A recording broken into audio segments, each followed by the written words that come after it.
शास्त्र कहता है भाग्योदयेन बहुजन्म समर्जितेन सत्संगम छलबते पुरुषो यदा वे। ये कई जन्मों के पुण्य का लाभ है, सीधा सीधा नहीं। ये तुम्हें जो प्राप्त हो रहा है, मैंने प्रथम दिन कहा कुछ बहुत बड़ा मांग कर बैठना। क्या कुछ हल्की चीज मत मांगना, कुछ सामान्य चीज मत मांगना। सर्दी खांसी जुकाम बुखार सर दर्द की दवाई मत मांगना। कोई छोटी मोटी चीज हो जाए ऐसा नहीं मांगना। तुम कुछ बहुत बड़ा मांग कर बैठना। क्यों? क्योंकि 7 दिनों में तुम्हें वो प्राप्त होने वाला है। 7 दिनों में उसका आगाज होने वाला है और तुम्हारा नया अंदाज आने वाला है। एक बात कहूं, मेरे गले की तरह तुम लोग भी धीरे धीरे ठीक होने लगे। मैंने कहा था ना 7 दिनों में सब ठीक हो जाता है। वो चाहे हमारा हो चाहे तुम्हारा, ठीक सबका ही होना है। सेंट बेचने वाले की दुकान से लेके कपड़ों से लेके उसके हाथ सब सुगंधित हो जाते हैं। फिर जिसका जैसा मानस,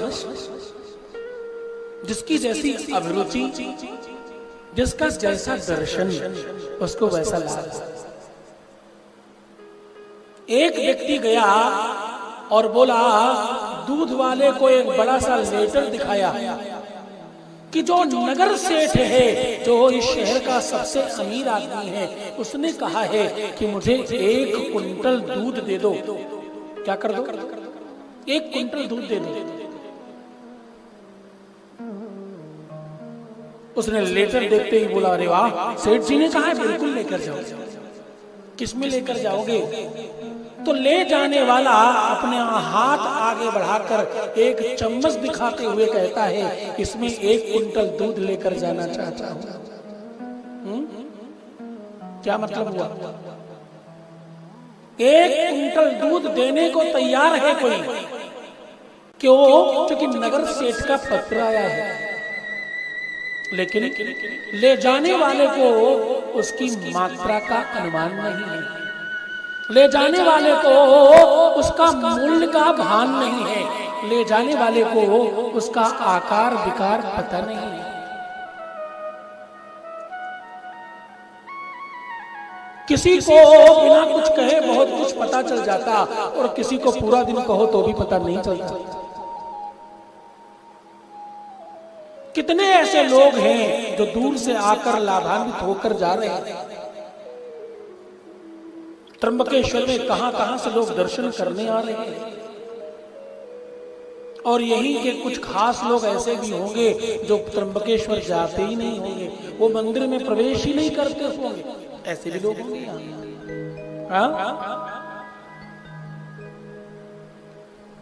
हमारे तरफ कहते भरे समुद्र घोंघा खाली। एक घोंघा नाम का शंख होता है, पाया समुद्र में जाता लेकिन उसमें पानी नहीं होता। कितनी बार ऐसा देखा गया है। आप सब्जियों को पानी में डालो, सब्जियां गीली हो जाती, हरी हो जाती, लेकिन बैंगन को पानी में डालो और जब निकालो तो वो सूखा ही निकलता। थोड़ा बहुत पानी होता भी तो खसक जाता पहाड़। अब किसको क्या मिला, ये किस्मत की बात है। क्योंकि तुलसीदास जी कहते हैं, जाकी रही भावना जैसी, प्रभु मूरत देखी ऐसी। जिसकी जैसी भावना है उसको वैसा दिखाई पड़ता है, उसको वैसा नजर आने लगता है। तुम्हारी भावना, तुम्हारा चिंतन। एक बात कहूं, शिव महापुराण में सबसे ज्यादा पंडितों को ब्राह्मणों को सुधरने को कहा गया। सबसे ज्यादा जन्म से ब्राह्मणों को सुधरने की बात कही गई। क्यों? सिरमौर होने से कुछ नहीं होता, सिरमौर अपना अस्तित्व बनाए रखे, इस बात से उसकी गरिमा बढ़ती। हीरे की कीमत बहुत है, लेकिन कोयले में पड़ा रहे तो उसकी कोई कीमत नहीं होगी। उसकी कीमत कब है? जब वो तराश कर अच्छी तरह से रखा जाए, फिर उसकी कीमत बढ़ती।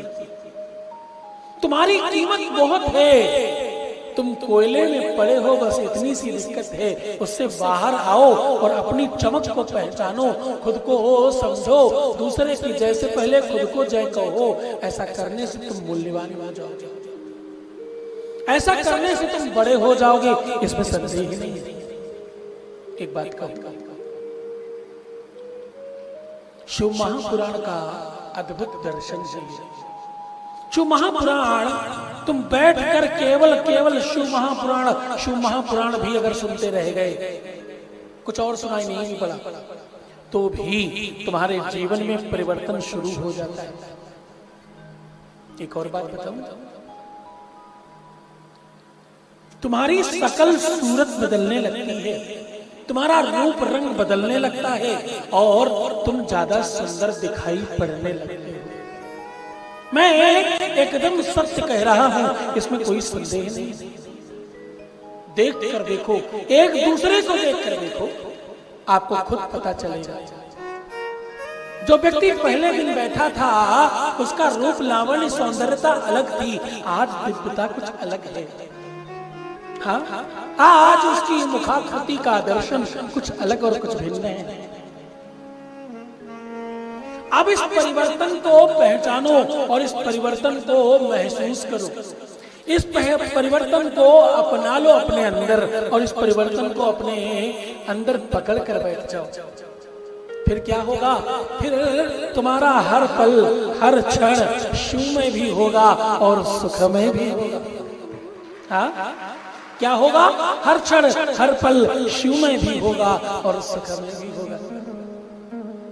तुम्हें जो ये अवसर मिला है, इस अवसर को क्यों गंवाते हो? इस अवसर का लाभ जरा सोच कर देखो। तुम्हारे घर में बच्चे का मुंडन होगा, तुम मुहूर्त जानना चाहते हो या नहीं? तुम्हारे घर में विवाह होगा, तुम मुहूर्त जानना चाहते हो या नहीं? जरा विवाह तो छोड़ो, तुम्हारे घर में गृह प्रवेश होगा, तुम मुहूर्त जानना चाहते हो या नहीं? मोबाइल से तो तुम कभी भी खेल लेना, वो कहां भागेगा? हाँ, मोबाइल कहां जाने वाला है? तुम्हारे पास ही रहेगा। 24 घंटे दिन रात तुम्हारे पास है, जब चाहो यूज करो। अच्छा शुभ मुहूर्त मिला है, अच्छा शुभ स्थान मिला है, इसका लाभ लो। यहाँ बैठकर अधिक से अधिक जाप करो, अधिक से अधिक भगवान का नाम लो, परमात्मा का स्मरण करो और खूब भगवान को मनाने की कोशिश करो। जहां पर वो स्वयं विराजमान है, वहां बैठकर अगर तुम जाप कर रहे हो, मंत्र पढ़ रहे हो, कुछ बोल रहे हो, तो तुम्हारा जीवन परिवर्तित होगा। तुम मकान बनाना चाहते हो, तुम फ्लैट लेना चाहते हो, तुम बड़े आदमी बनना चाहते हो, धन दौलत बड़ी करना चाहते हो, संपत्तिवान होना चाहते हो, सुख बढ़ाना चाहते हो, जरा बताओ इसकी किस्त कौन जमा करेगा? पैसों की किस्त नहीं, ये चीज तुम्हारी भाग्य में लिख दी जाए, इसकी किस्त कौन जमा करेगा? तुम्हें मौका मिला है, मुफ्त में लूट कर ले जाओ और बैंक में खूब कस के भर दो। मनन करो, चिंतन करो, भजन करो। परमात्मा तुम्हारा है और परमात्मा तुम्हारे अंदर विद्यमान है। एक बात और कहूं, ये लगाकर चंदन बीच में दिव्य सी टुकली, तुम्हारी सुंदरता ही नहीं, तुम्हारी दिव्यता बढ़ रही है। तुम सब में एक संत दिख रहा है, तुम सब में एक सिद्ध दिख रहा है और तुम सब में भगवान दिख रहा है। हाँ? परमात्मा मैं होकर तुम परमात्मा का भजन कर रहे हो। तभी कहता हूं अपने अंदर प्रेम समाहित करो परमात्मा रूपी, अपने हृदय प्रदेश में, अपने दिल में प्रेमेश्वर महादेव को स्थान दो, फिर तुम्हारा जीवन परिवर्तित होगा और तुम्हारा जीवन आनंदित होगा।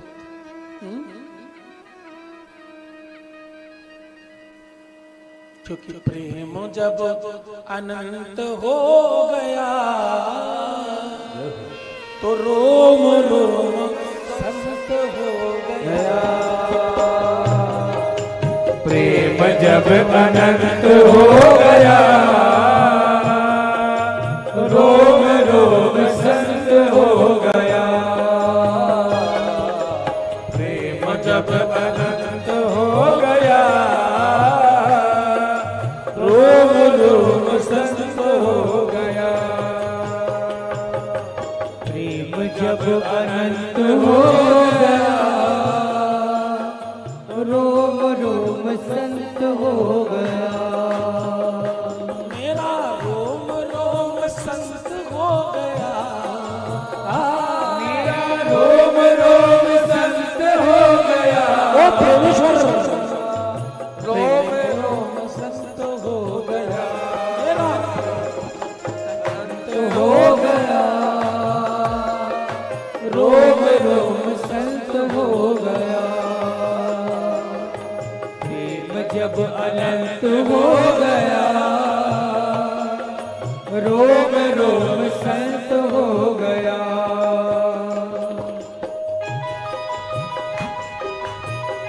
जैसा भजन हो वैसा ही मानस बनाओ, उसी के हिसाब से चलना शुरू करो।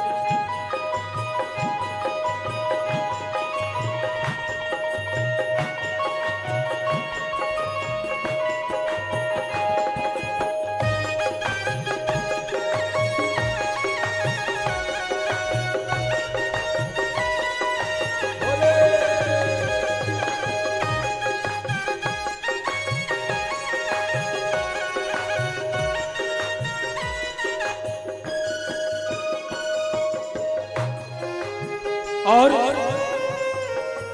छाई हरियाली समस्त रोम रोम में, छाई हरियाली समस्त रोम रोम में। दिखते सिया राम जो व्यापक है व्योम में, दिखते सिया राम जो व्यापक है व्योम में। शुष्क ही बसंत हो गया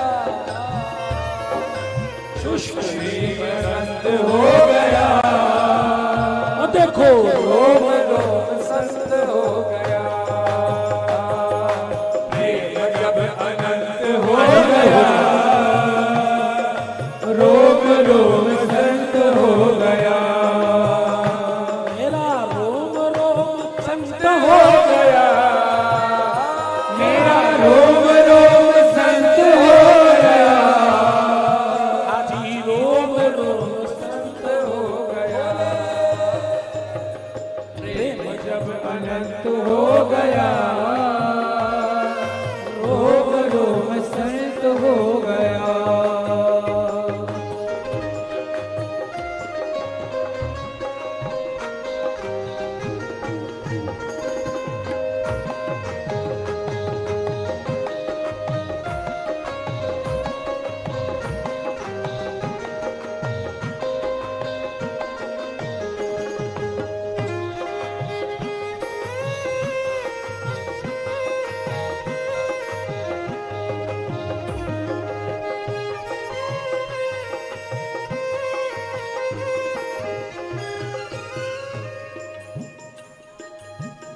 और बोले दुनिया के नाते है कुछ भी ना सुहाते, दुनिया के नाते है कुछ भी ना सुहाते। बीते उम्र राम नाम यश गाते गाते बीते उम्र राम नाम यश गाते गाते। बीते उम्र राम नाम यश गाते गाते। बीते उम्र राम नाम यश गाते गाते। दुनिया के नाते है कुछ भी ना सुहाते, दुनिया के नाते हैं कुछ भी ना सुहाते। बीते अमरनाथ का यश गाते गाते, बीते अमरनाथ का यश गाते गाते, अपना सिया कांत हो गया, अब तो सिया कांत हो गया। हाजी अपना हृदयनाथ हो गया, अपना हृदय नाथ हो गया, रोम रोम संत हो गया। प्रेम जब अनंत हो गया, रोम रोम संत हो गया। जब अनंत हो गया, रोम रोम संत हो गया, हो गया। प्रेम जब अनंत हो गया, रोम रोम संत हो गया, रोम रोम संत हो गया, रोम रोम संत हो गया। बोलो शंकर भगवान की जय। खूब प्रेम करना, खूब आदर सम्मान से रहना, अंदर में सकारात्मकता रखना। कोई तुम्हें घूर कर देखे, कोई तुम्हें कुछ कहे तो उसे मुस्कुरा कर जवाब देना, पलट जाएगा। तुम्हारे अंदर एक ऐसी शक्ति है, तुम्हारे अंदर ऐसी ही क्षमता है, तुम्हारे अंदर ऐसा बल है कि तुम किसी को भी चेंज कर सकते हो। क्यों क्यों कर सकते हो? क्योंकि तुमने ओम नमः शिवाय बैठकर यहाँ जपा है, तुम भगवानमय हो गए हो। भगवान की मूर्ति हमेशा मुस्कुराती रहती है। कुछ अच्छा कहो, कुछ बुरा कहो, वो मुस्कुराते रहते। तुम हमेशा मुस्कुराना और अच्छी बात करना। सूत जी महाराज कहते हैं शौनकादिक ऋषियों, प्रसन्नता का अद्भुत दर्शन परमात्मा राम राजा दशरथ के घर जन्मा है। चारों भाई आनंद से बड़े हो रहे हैं। थोड़े बड़े हुए तो इनके घर एक ऋषि मुनि महात्मा संत बलात्मा पधारे। इनके घर एक ऋषि, एक गुरुवर पधारे हैं। एक बात कहूं, इनके घर में एक ऐसा कक्ष बनाया, एक ऐसा रूम, एक ऐसा निवास कक्ष बनाया है। एक भक्त निवास समझो, या यूं समझो कि एक अतिथि निवास बनाया घर में। जिस कक्ष का जो साइज है वो राजा दक्ष के अपने कमरे से 4 गुना ज्यादा बड़ा है, और सारी व्यवस्थाएं कई गुनी ज्यादा अच्छी हैं उसकी। वहां नौकर चाकर थोड़े ज्यादा लगाए गए। उसमें कौन रुकता मालूम? उसमें इनके घर में आए हुए संत महंत अमलात्मा सिद्धात्मा योगी यति मुनि रहते। इनके घर कोई भी संत आ जाए तो उस कक्ष में रखा जाता है उसको। और जैसे ही कोई संत आए उसके पैर पखारते हैं, उसको आरती करते हैं, उसको आदर सम्मान करके उसके चरणों में शीश रखते हैं और बड़ा आदर सम्मान करते राजा दशरथ। कोई विप्र ब्राह्मण आता तो यज्ञ और पूजा के बाद दक्षिणा देते। कोई संत आता तो आगमन पर और जाने दोनों पर दक्षिणा और दान देते। जब तुम कोई सामान्य पूजा करते हो तो पूजा करने के बाद आरती करते हो एक बार, लेकिन जब तुम कथा पुराण करते हो तो 2 बार आरती करते हो, यानी आरती से संपुट करते हो। कोई संत आए तो अपने आचरणों से संपुट करना, ऐसा राजा दशरथ के दर्शन से पता चलता है। ये जो संत पधारे इनका नाम है विश्वामित्र। क्या नाम है? विश्वामित्र। और इन्होंने ऐसी तपस्या करी कि इंद्र का इंद्रासन हिल गया, देवताओं का अपना अपना लोक हिलने लगा, और ये बड़े तपस्वी हैं। इनकी तपस्या भंग करने के लिए बहुत बार लोगों ने प्रयास किया। इन्होंने अपने एक शिष्य को शरीर विश्व के ऊपर स्वर्ग में भेजने का प्रयत्न भी किया। संसार में वो सारी की सारी चीजों का इन्होंने निर्माण किया जो स्वर्ग में पाई जाती हैं। भगवान ने अगर इंसान बनाया तो इन्होंने इंसान के सारे अंग प्रत्यंगों का फल फ्रूट बना दिया। ये वही संत हैं। तुम्हारे दिमाग के आकार का अखरोट बनाया, तुम्हारी किडनी के आकार का राजमा बनाया, तुम्हारे शरीर में जो प्लाज्मा पाया जाता है उसको पकड़कर उड़द की दाल बनाई, तुम्हारी उंगलियों के आकार के आधार पर भिंडी बनाई। ऐसी बहुत सारी सामग्रियां इन्होंने निर्माण करी। तुम्हारी खोपड़ी के बिल्कुल खोपड़ी के जैसा नारियल बनाया, उसमें 3 2 आंख 1 मुंह बनाया नारियल में। और कहते हैं ये सारी की सारी चीजें परमात्मा महादेव को अगर चढ़ाई जाएं तो जो भी वस्तु चढ़ाई जाएगी वो अंग दुरुस्त हो जाएगा और अनुकूल हो जाएगा। क्या कह रहा हूं? किसी के दिमाग में समस्या हो, किसी को सोचने समझने में समस्या हो, किसी का विवेक अनुकूल न रहता हो, कोई अपनी आयु से छोटा बनकर रहता हो, कोई अपने विवेक का इस्तेमाल अनुकूलता में न कर पाता हो, किसी का दिमाग खराब हो गया हो, किसी को बड़ा क्रोध आता हो, किसी को मेनिंजाइटिस हो, किसी को दिमागी बुखार हो गया हो, किसी को सर्वाइकल हो रहा हो, किसी को वो जो फालिस मार जाती है उसे अंग्रेजी में क्या कहते हैं?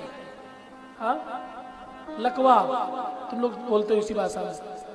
ऐसा कुछ हो गया हो तो भगवान शंकर के ऊपर अखरोट चढ़ा चढ़ा के लगातार खिलाओ। प्रदोष से शुरू करके 7वें प्रदोष तक जब तुम पहुंचोगे तो वो समस्या समाप्त हो चुकी होगी।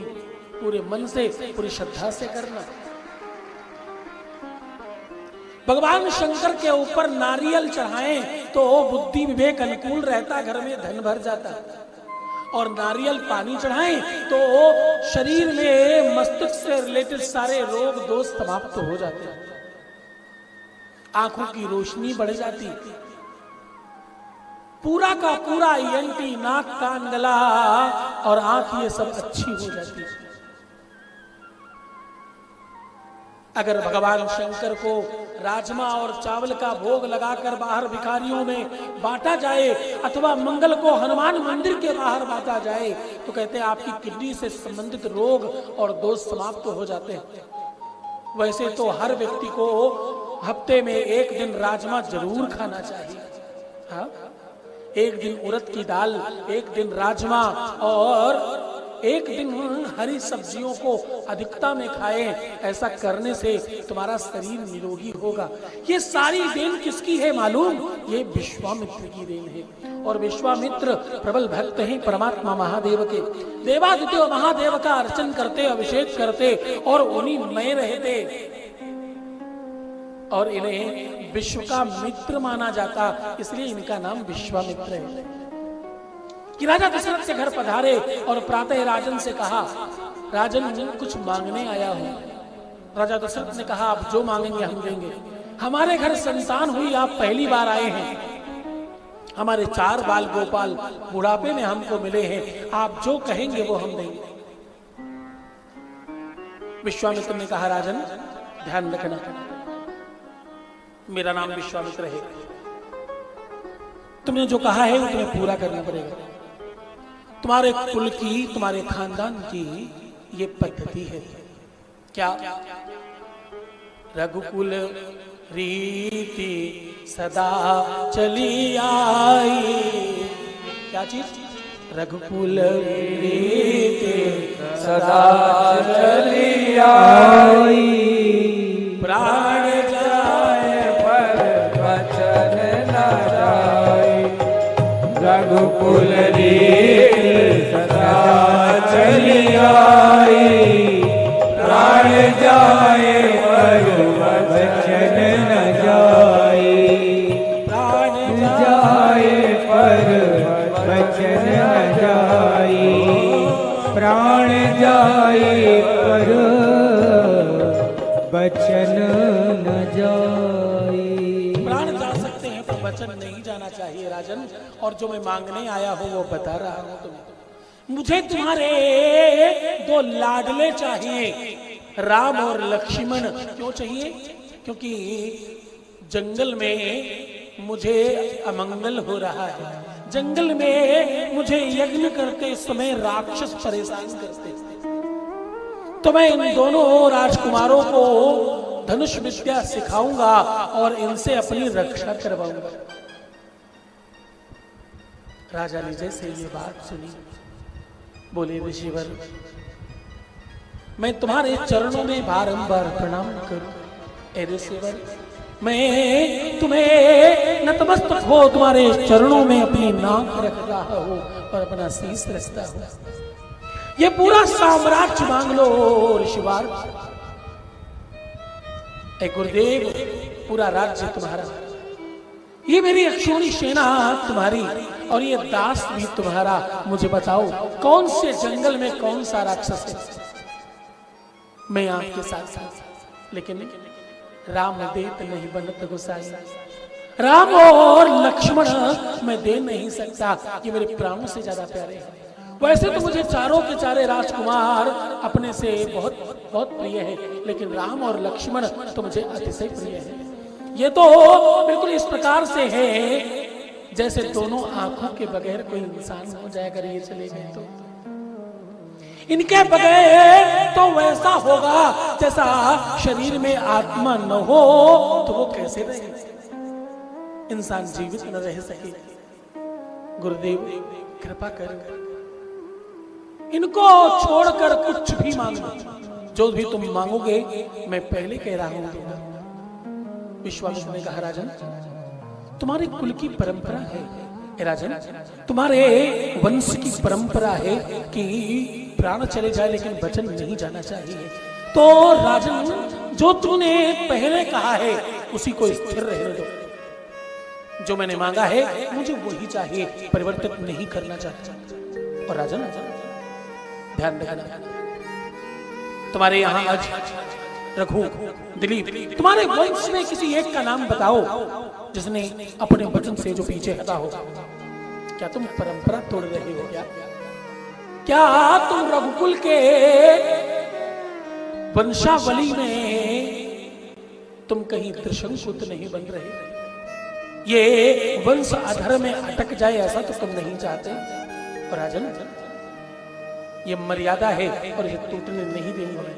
देखो संतों का, महंतों का और ब्राह्मणों का काम है धर्म करना, धर्म करवाना, और सत्कर्म करना, सत्कर्म करवाना, न्याय करना, न्याय करवाना।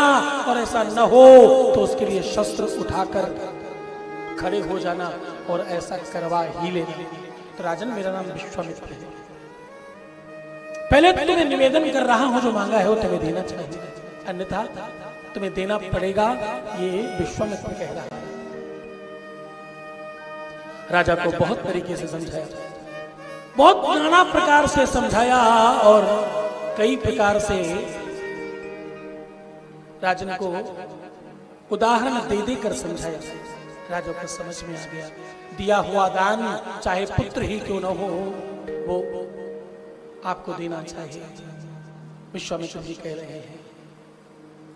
हमारे बीच में पूर्व कैबिनेट मंत्री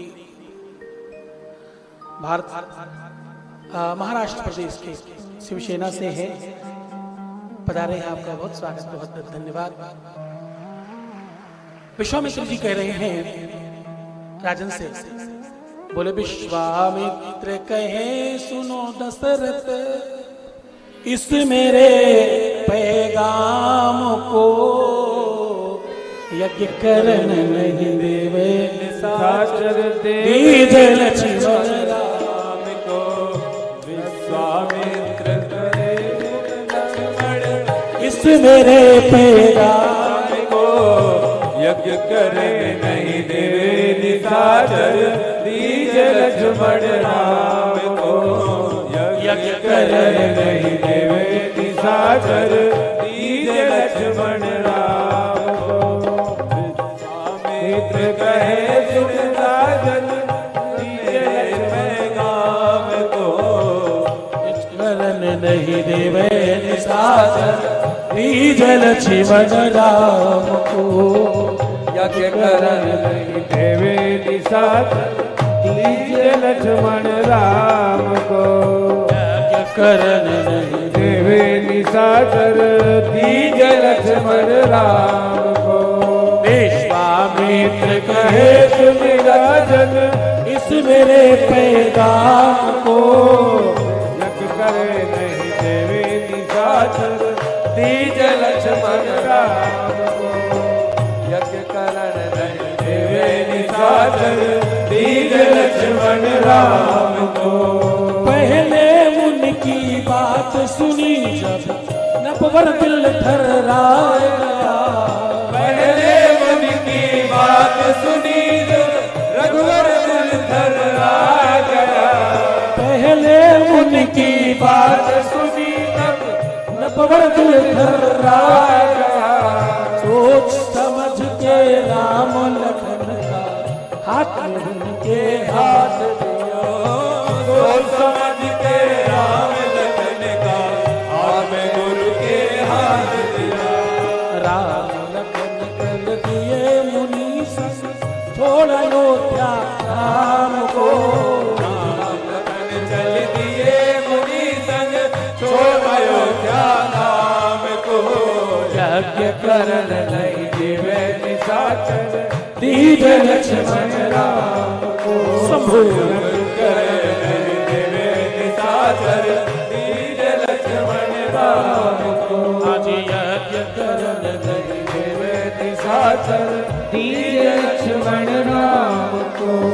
यज्ञ करन नहीं देवे निशाचर दीजिए लक्ष्मण राम को। यज्ञ करन देवे नहीं निशाचर दीजिए लक्ष्मण राम को।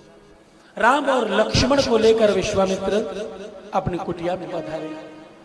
राम और लक्ष्मण दोनों गुरुदेव की खूब आनंद से सेवा करते हैं।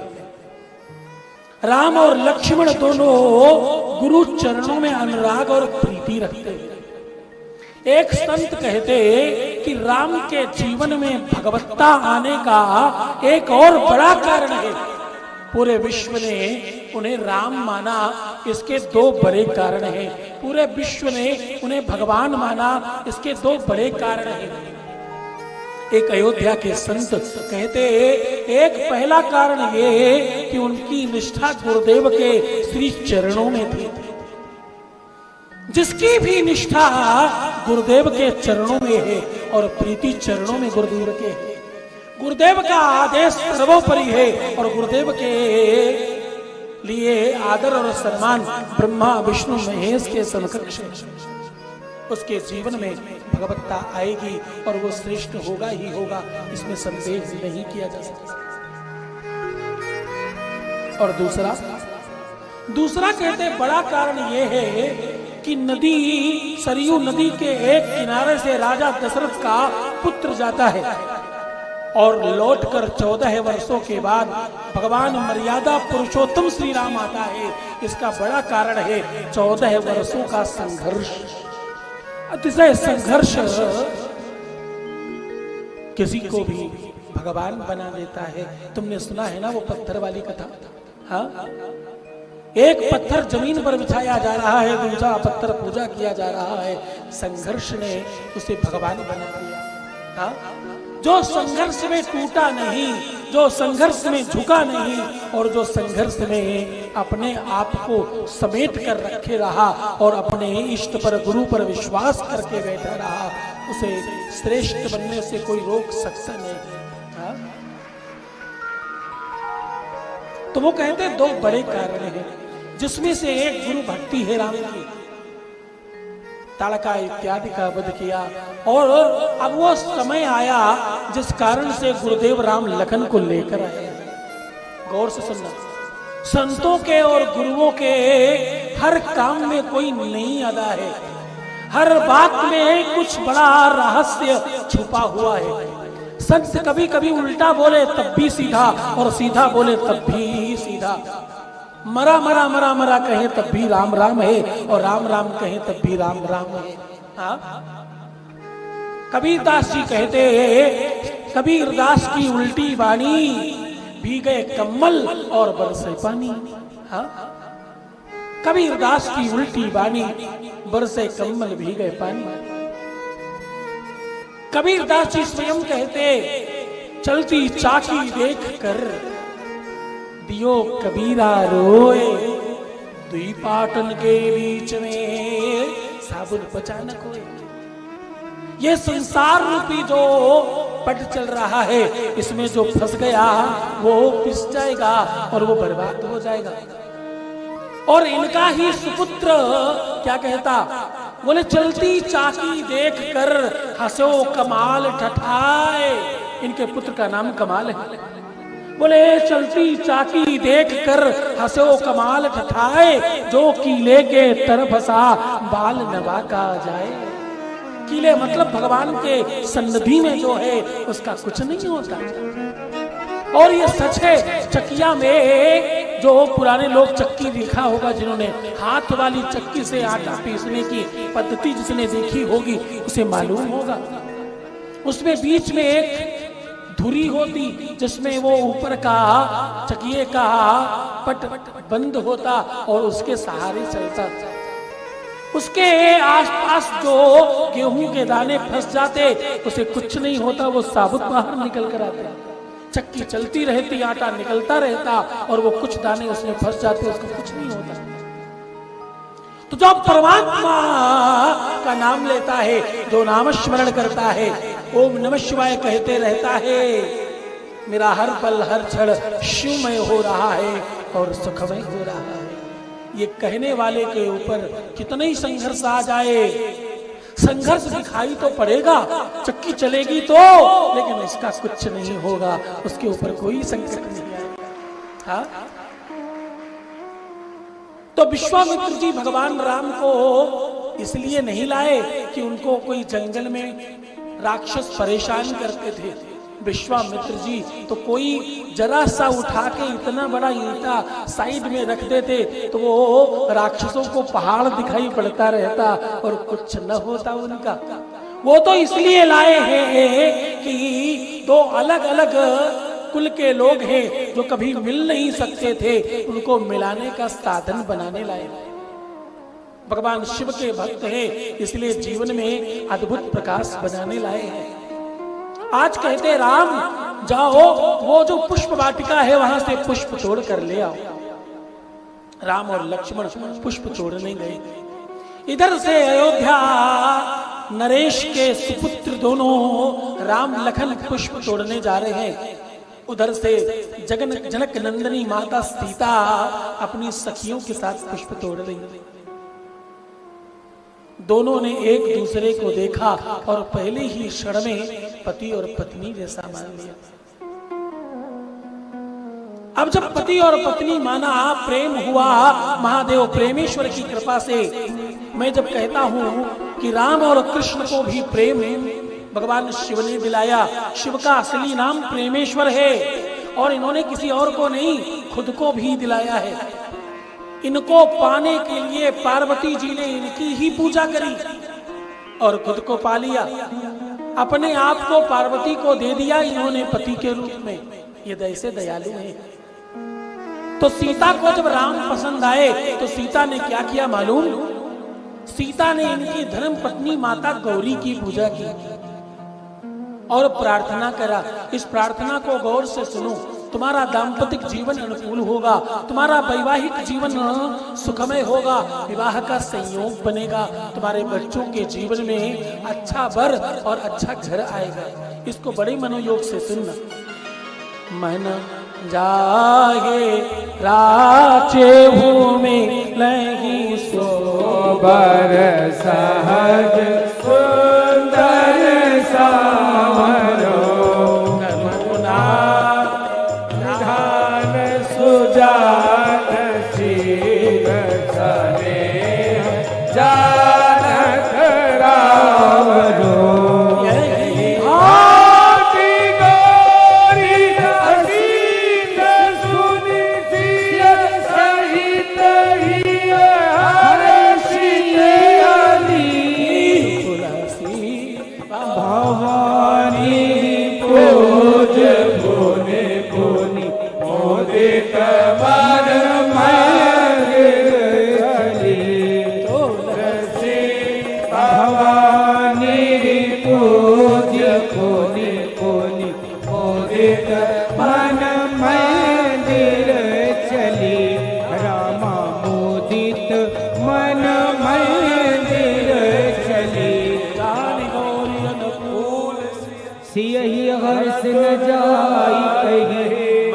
चुल मंगल मोर बाम अंग फल लगे।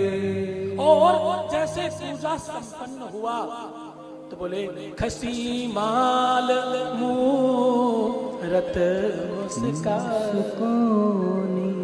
माला गिरा और माता सीता के कंठ में गिर पड़ा। मानो माला माता ने पहनाकर आशीष दे दिया, जाओ तुम्हें वही पर प्राप्त होगा जो तुम पाना चाहती। हाँ, गोस्वामी तुलसीदास जी बढ़िया सुंदर पंक्ति लिखते हैं, पूजा किसकी करी संदेह न करना, गौरी वही है जो महादेव की पत्नी है, इसलिए स्पष्ट कर रहे हैं। क्या? जय गज बदन सदानन माता जगत जननी दामिनी दुतिदाता। जय गज बदन सदानन माता जगत जननी दामिनी दुतिदाता। जय गज बदन हलानन माता जगत जननी दामिनी दुतिदाता। जय गज बदन जय गज बदन शदानन माता। गणेश जी की और खदानन की माता जी को प्रणाम किया है। बड़ा स्पष्ट किया तुलसीदास जी ने, गोस्वामी तुलसीदास जी विरचित पंचम वेद है रामायण, इसमें हर बात बड़ी स्पष्टता से कही है। और माता सीता जब घर गई तो बात यहीं तक समाप्त नहीं हुई।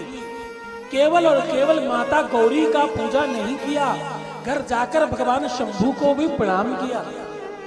कैसे? शिव धनुष रखा था घर में, उस शिव धनुष को उठाकर एक जगह से दूसरी जगह रख दिया। ऐसा करने से माता पिता दोनों को प्रणाम हुआ। मानो पहले माता का आशीष लिया और फिर बाबा शंभू को जाकर प्रणाम किया और यह मान लिया कि भगवान शिव का आशीष मिल रहा है।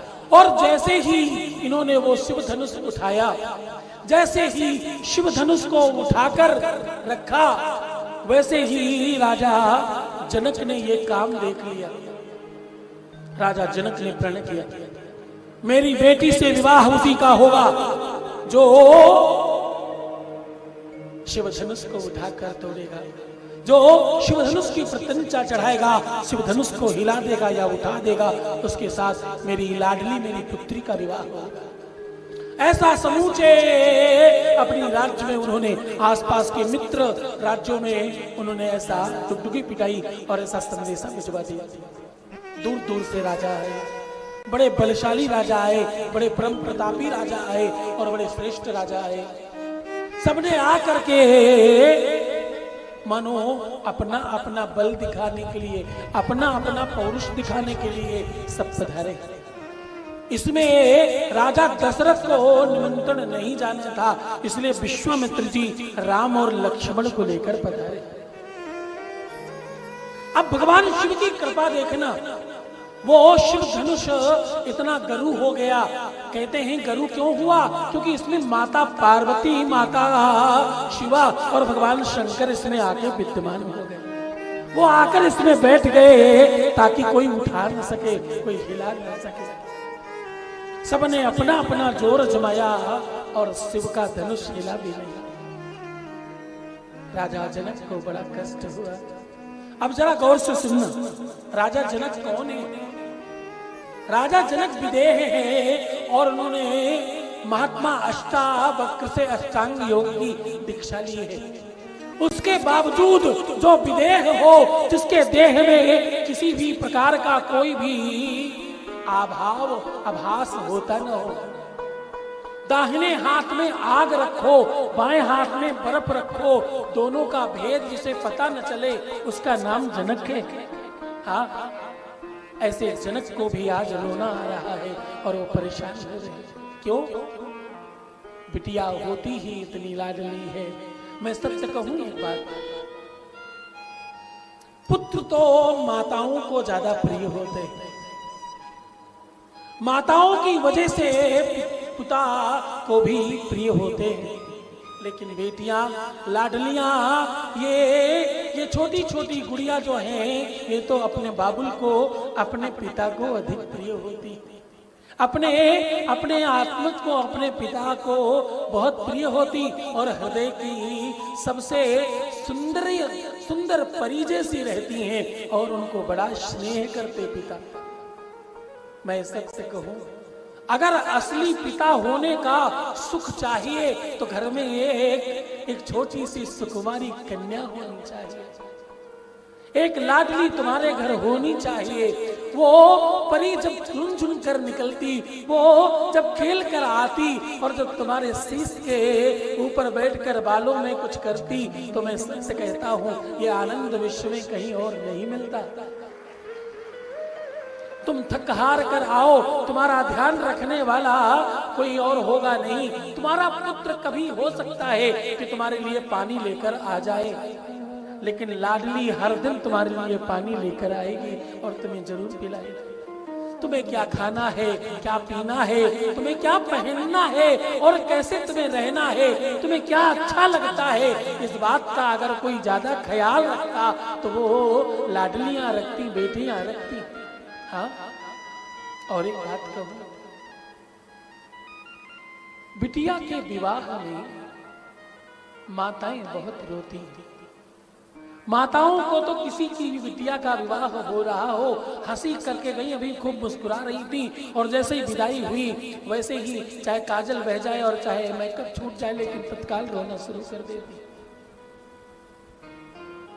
लेकिन मैं एक बात कहूं, हृदय विदारित करने वाला दृश्य, असली में बिटिया के विवाह में अगर कोई रोता है असली में तो पिता रोता है। चीख कर डींग मार कर अगर कोई रो सकता है, अकेले में जाकर एकांत में जाकर के अपने दुख को निकाल कर फिर भी बिटिया को समेट कर डोली में डालने की क्षमता रख कर के बारंबार रोने वाला अगर कोई होता है तो उसका नाम पिता। आज विदेह राज जिसके देह का एहसास न होता हो उसका नाम विदेह है, उसको भी बिटिया के कारण आज रोना आ रहा है। एक बात और कहूं, तुम्हारे नाते रिश्तों को संभालने वाला भी पिता होता है। बेटी के घर में कोई तकलीफ न होने पाए इस बात का ध्यान कोई सबसे ज्यादा रखता तो उसका नाम पिता है। बिटिया को सबसे ज्यादा दुलार करने वाला कोई है तो उसका नाम पिता है। हाँ, एक बार को बेटा कुछ कहे, पिता हो सकता है न माने, क्योंकि वो हर बार कहता है, वो बार बार कहता है, लेकिन अगर बिटिया कुछ कह दे, कुछ लाडली कह दे और जिद पकड़ ले तो पिता मानता। क्यों मानता? क्योंकि उसे मालूम है इसने हजार बार अपनी भावनाओं को आहत किया होगा, इसने हजारों बार अपनी इच्छाओं का दमन किया होगा, बड़ी हिम्मत करके कह रही होगी, इसकी बात न टाली जाएगी, इसकी बात कोई ना न कह पाएगा, उसे पूरा करना ही पड़ता है।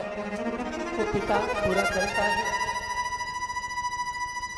तो बेटियों की तरफ से भी और पिताओं की तरफ से भी ये अनूठा रिश्ता है।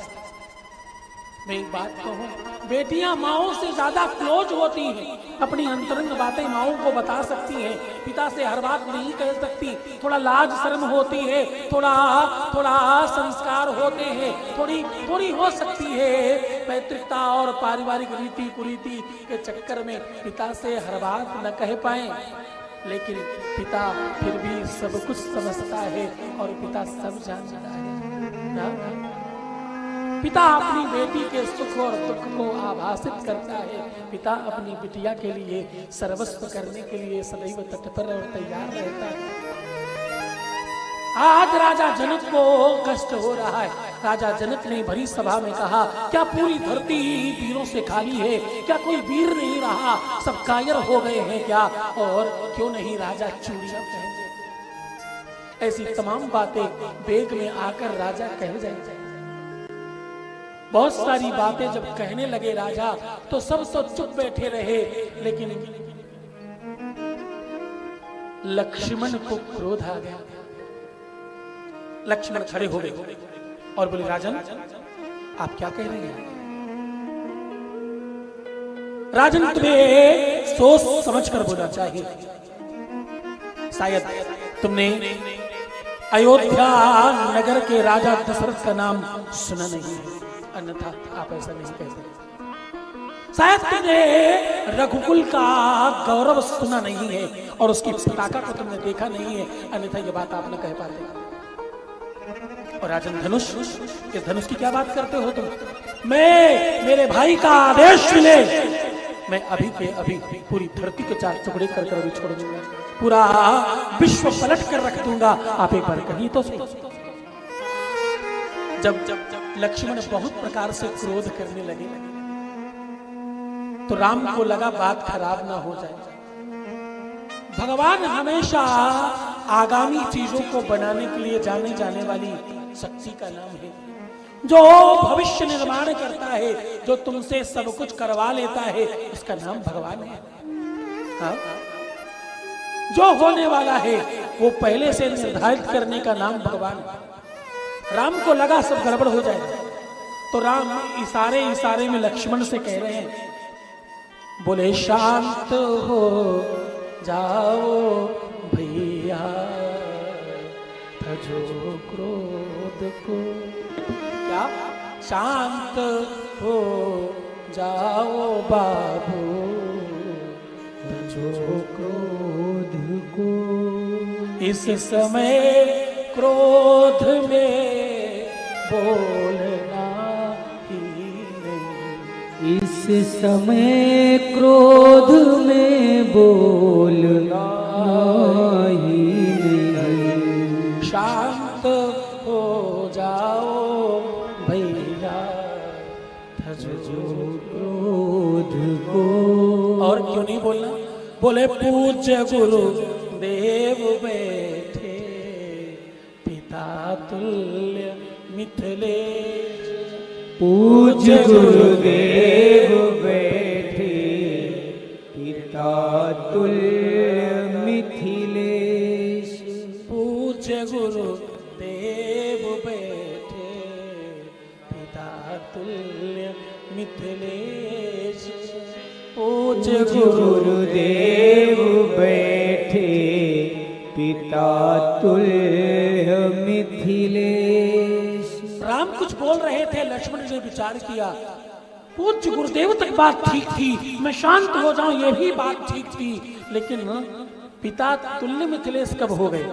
मिथिलेश पिता क्यों हो गए? और चलो ये आदर में ठीक है भैया, आप और क्या कह रहे हो?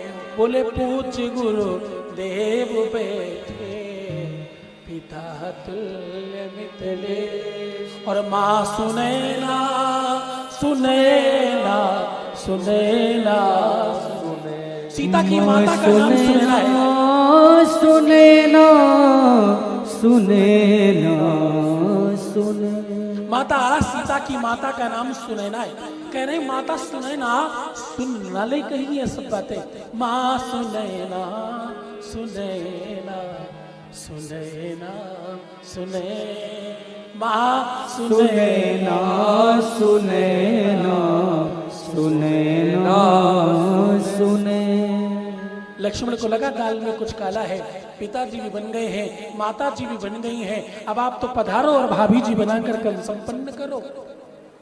लक्ष्मण बैठ गए, लेकिन उनको समझ आ गया कि ये बात रिश्तेदारी में जा रही है, ये बात परिणित हो रही है और यहाँ कुछ और होने वाला है। गुरु अनुशासन पाकर भगवान राम खड़े हुए और गुरु जी ने इनके कहा, उठो राम धन जब शिव चापा। राम उठे और शिव को धनुष को प्रणाम किया, भगवान शिव और माता गौरी को प्रणाम किया और धनुष को उठाकर प्रत्यंचा चढ़ाई है और धनुष के 2 टुकड़े हुए। सीता का स्वयंवर हो रहा है, राम और सीता का विवाह होने जा रहा है। संयोग ऐसा बना कि चारों भाइयों का विवाह चारों बेटियों के साथ हुआ, एक साथ 4 विवाह एक ही मंडप में संपन्न कराए जा रहे हैं। आज मिथिला नगरी या निहाल सखिया। आज मिथिला नगरिया निहाल सखिया। चारों दुल्हा बर का कमाल सखिया। चारों दुल्हा में बड़े का कमाल सखिया। आज मिथिला नगरिया निहाल सखिया। आज मिथिला नगरिया निहाल सखिया। चारों दुल्हा बड़ का कमाल। कहो चारों दुल्हा में बड़े का कमाल सखिया। आज मिथिला नगरिया निहाल सखिया। मिथिला नगरिया निहाल सखिया। चारों दुल्हा में बड़े का कमाल सखिया। चारों दुल्हा में बड़े का कमाल सखिया। बड़े का कमाल सखिया। दुल्हा में बड़े का कमाल सखिया।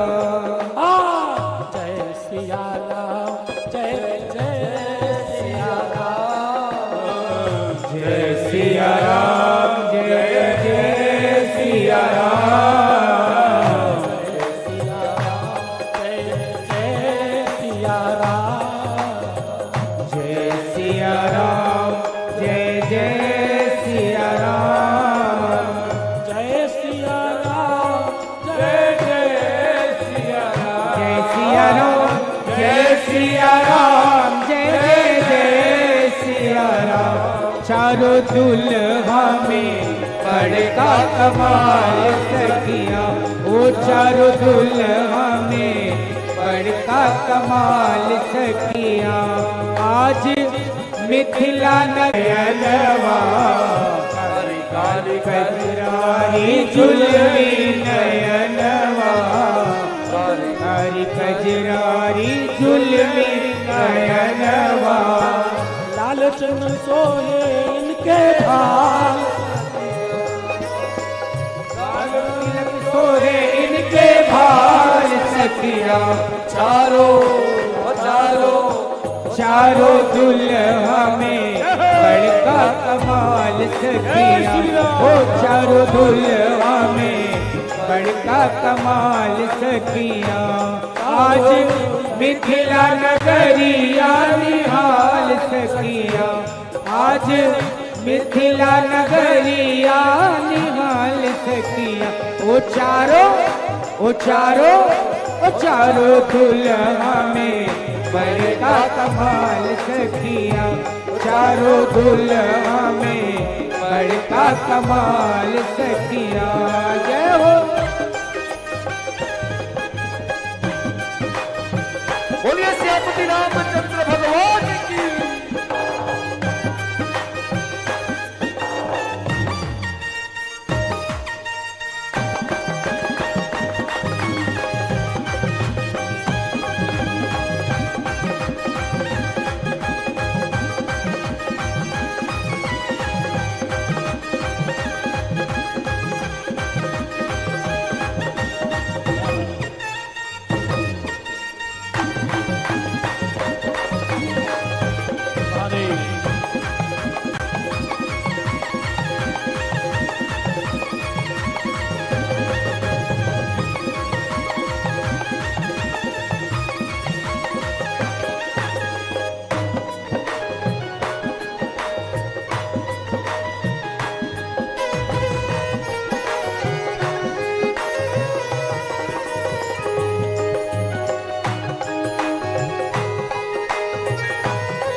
कमाल सखिया।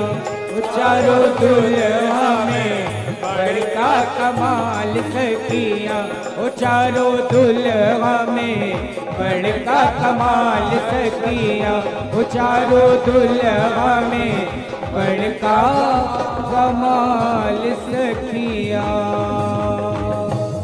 खूब आनंद से राम विवाह हुआ और चारों भाइयों का विवाह संपन्न हुआ।